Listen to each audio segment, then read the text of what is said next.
I'd like to basically tell you a story of my involvement in a town just about 100 kilometers north of Cape Town in South Africa and the work that we've done over there.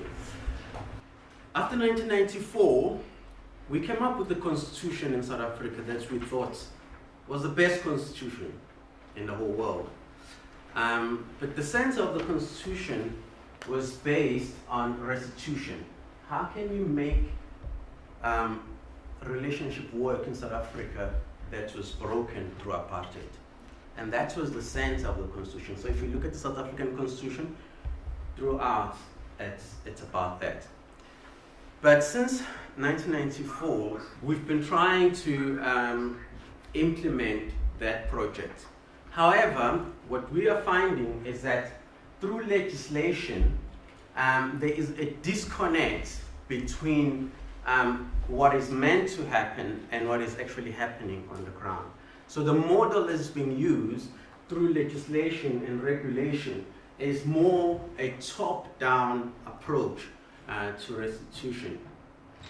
And so what happened is that the organization that I'm involved with, which is called the Restitution Foundation, then came together and we said we need to find a different approach that could involve as many people as possible in restitution.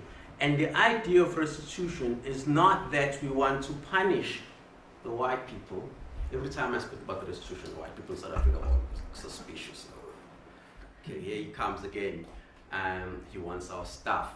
No, the idea was how do we get communities to be more connected and try and help them to connect first before they exchange stuff. We want the exchange of stuff, but we felt that it will happen better when people understand each other, people know each other, and they are in community. Because we felt that once people get to understand and know where each one is coming from, it will be much better for them to voluntarily do what is necessary for South Africa to be more sustainable. So we felt that we needed to find a city, a small town, where we can demonstrate this model and see if it could work.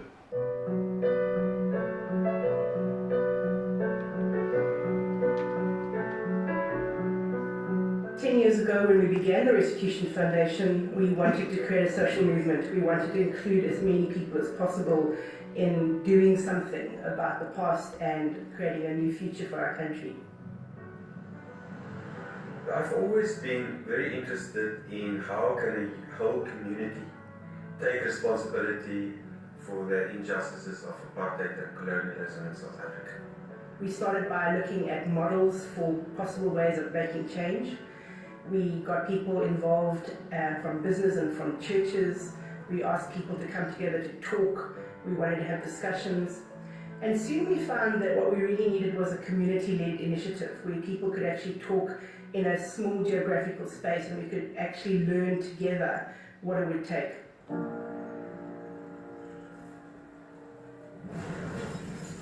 On Christmas Eve, 1996, a bomb exploded in the supermarket in Worcester, claiming 4 lives and injuring 60.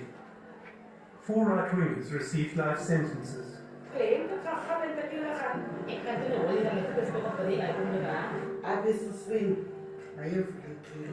The survivors of the bomb were never compensated for their injuries, in spite of numerous promises from government.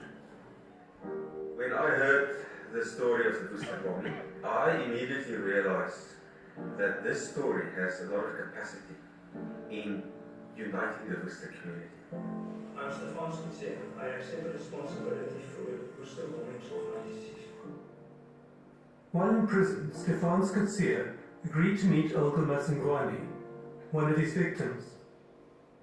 This set in motion an unexpected journey of forgiveness and reconciliation that ultimately involved all the survivors. Ik heb veel vergeven, maar ik moet elke keer mezelf herinneren aan de vergiffenis wat ik voor u gegeven heb. I started to meet with some of the survivors of the Worcester bombing, and we identified 20 people in the Worcester community of all different. Thank you very much. So in 1996, after the bomb, what we have done is that we looked for the victims of the bomb, because the bombing was perpetrated by 4 Afrikaner guys who hated black people and wanted to start a war in South Africa after 1994. And so that's why they detonated that bomb. So we went and looked for victims because we felt that we could actually use the story of the bombing. So if you look at your relational metrics, will that be history and story in that community? There is a story there, even though it was a negative story, that we could use to bring this community together and to start to say, how do we create a long-lasting peace solution for this community? How do we re-envision a new community? So we went to the victims and we said to them, what would you like to see happen in Worcester in the future? What kind of Worcester would you like to see? And through the help of a Kulumani support group, we were able to get people together, and then they started saying to us, if you go and you speak to this person and that person, and they identify key leaders in the community. It was the people at the grassroots level who identified the key leaders that they felt if you put these people in a room, then you could possibly come up with the solution. So in that room, we had church leaders from black churches and white churches. Dutch Reformed Church, which was mostly responsible for the ideology of apartheid. You had the guy who was working for the city council, who was the council at the moment. Just happened that after the process started, he became the mayor of the city, so a very powerful stakeholder. And we had what we call veterans of the Mkhonto Wesizwe armed movement of the African National Congress, which is the ruling party. So these were people who were fighters in pre-1994 period. And we had some victims like Oliver Matungwane, whom you saw in the video. And we brought these people together and they started meeting in different settings, multiplexity, in different settings, in their homes, in meetings. And one of the things we also did was that we went beyond Worcester. We called on Cele Ramaphosa, who was not the deputy president at the time, but he is now, to come and address the community. We called on the National Development Planning Commissioners to come and see what was happening.